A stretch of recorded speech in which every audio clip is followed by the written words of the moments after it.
Owing his allegiance only to himself, the aloof Dainsleif is an interesting figure for a number of different reasons, one of the more interesting ones being that despite him being immortal, he's come to possess a great deal of knowledge regarding Teyvat's deities, knowing Venti's true identity and the fact that Rex Lapis faked his death and made a contract with the Tsaritsa. The crisis Mondstadt faced was resolved by an alliance between yourself and that Animo Archon who calls himself Venti.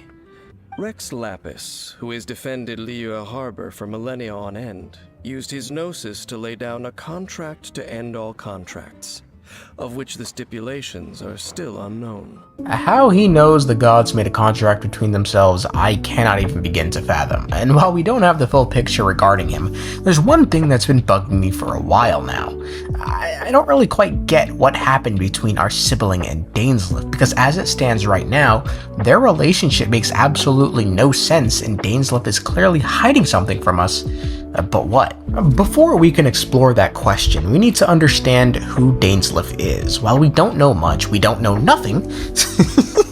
So with that being said, Dainsleif was a royal guard of Khaenri'ah called the Twilight Sword. He was present during the fall of Khaenri'ah, and as a pureblood Khaenri'an, he was cursed with immortality for whatever sin the nation of Khaenri'ah committed. During the Cataclysm, a wounded Dainsleif would be found by Zervan, who would bring Dain back to the Oasis, nurse him back to health, where they then traveled together and fought the invading Abyss at the Sea of Flowers. The Traveler Sibiling would then come along, and together Dain and them would venture off on a journey together to find their respective fates. The Sibiling would encounter Clothar in some woods and have a change in perspective, but I'm assuming still traveled the 7 nations with Dain just because otherwise the two literally journeyed through Sumeru and nowhere else.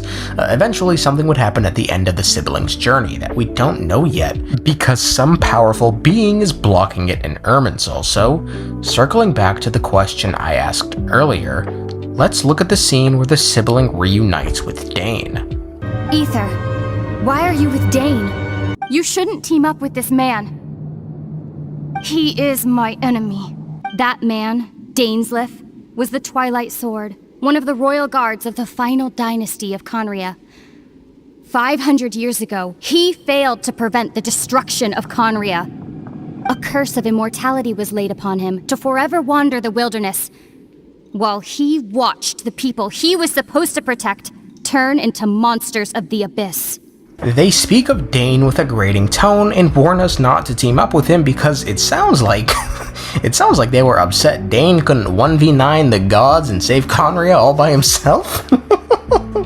It doesn't really make sense. There has to be more to it because we know both Dainsleif and the Sibiling were once travel partners, and we also know the Sibiling lived in Khaenri'ah for an unknown amount of time when they arrived unto Teyvat. While we have nothing to indicate to us that these two knew each other in Khaenri'ah, we do know they traveled together after the Cataclysm, so my question is such: if the Sibiling dislikes Dain purely because of his supposed inaction during Khaenri'ah, why did they travel together with him? Were they simply unaware of who he really was but knew he was from Khaenri'ah, or did they not care at first and something later happened between these two at the end of their journey? The reason I have problems with the Sibiling not knowing who Dainsleif was during their travels were twofold. One, the Sibiling was apparently very famous in Khaenri'ah. Clothar said it himself that they had some sort of status. While it's understandable they cannot have met with everyone in Khaenri'ah, surely as an important outlander they met with the important people such as King Ermin and his royal guards, given they led the Khaenri'an army. Even amongst the royal guards, Dainsleif was noted for his title as Twilight Sword. This wasn't just like, a random nigga in Khaenri'ah. And even if they knew nothing of Dainsleif in Khaenri'ah, that means either the Sibiling was told this information by Dainsleif himself right at the end of the journey and not a moment before, or they somehow read about this shit in a book that would have quite literally had to have been called Dainsleif, the Twilight Sword, one of the last royal guards of Khaenri'ah, a biography. Because all these possibilities seem just so dumb, man. I'm not even gonna say unlikely, just dumb. I'm gonna stick with the idea that they did at the very least know of Dainsleif and his deeds, or again, misdeeds I should say. Damn, this snake couldn't 1v9 the gods. Crazy, bro. And still chose to travel with him before something happened. Something that caused a rift between these two that led to the Sibiling becoming the prince/princess of the Abyss Order, and to Dainsleif's entire purpose now becoming to stop the Abyss Order. He's kind of like Goblin Slayer for the Abyss if you think about it. I mean, he said it himself, he only deals with stuff that are related to the Abyss. Anyway, Dainsleif pretty much confirms as such that something irregular happened near the end of their journey, and that they were searching for each other's fate. We both partook in a painful journey of searching for our fate. But regrettably, we did not make it to the journey's end together.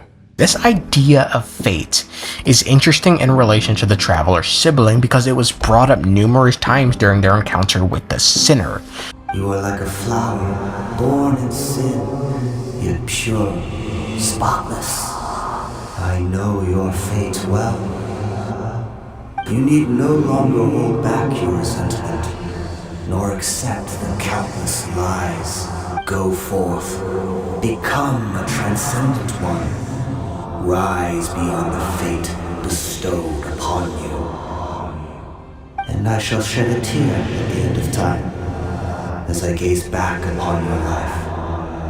That last sentence is especially noteworthy given it sounds strikingly similar to the traveler's character profile, whose literal translation reads this: "The Sustainer is passing away, the Creator has not yet come, but the world shall burn no more, for you shall ascend to the seat of the God."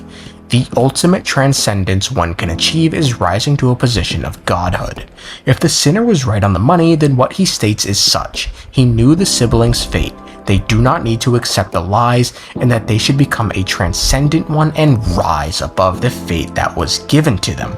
This could be the exact fate Dainsleif and the Sibiling were looking for on their journey, if the crystal is to be believed. Ascending to godhood might be the only way one can control their fate, and if the travelers were meant to ascend to godhood based on their character profile, then what if something was done to stop the Sibiling from becoming transcendent? And as such, they turned to the sinner and the abyss for results, which caused a rift with Dain.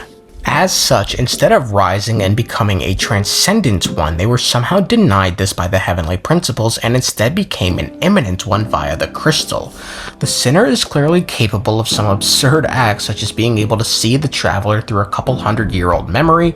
It's most likely the same being that's tampering with Irminsul and preventing the Sibiling's end from being read, and was able to offer salvation for Clothar, probably breaking a divine curse. And if they were able to do that, then surely they must have been the one that helped the Sibiling get their power back, as we know that somehow they regained not only their power but their original sword. Given Dain's deep hatred for all things Abyss related, it would make sense why he'd find these actions on the part of the Sibiling inexcusable. If the Sibiling really was meant to ascend to godhood at the end of their journey, yet was somehow denied this fate because of the heavenly principles, this could also help to explain some other things, like why, despite the fact that the heavenly principles wasted Khaenri'ah, the Sibiling chose to join the Abyss Order at the end of their journey and not right away. Clearly they saw something else on their journey regarding Celestia that disturbed them. And not only disturbed them, but was also personal to them. This could also help to explain why the Sibiling simply wants the traveler to experience the world for themselves, as opposed to just telling them about it. Should they meet the same journey's end as the Sibiling, they too could very well join the Abyss, as seeing it might be the only way to overturn the Divine Thrones. And regarding the personal nature of this battle, as the traveler told Paimon, both he and his sister have seen all manner of despair on the worlds they visited, yet somehow this one became personal with one of them. Nothing is more personal than interfering and directly messing with someone's fate. In any case, it's clear Dain knows much more than simply he. He might be watching. He might have seen you. No one talks like this, man. Just say who you're talking about, obviously. I know you're talking about Nibelung, but we gotta play it up for the plot, don't we?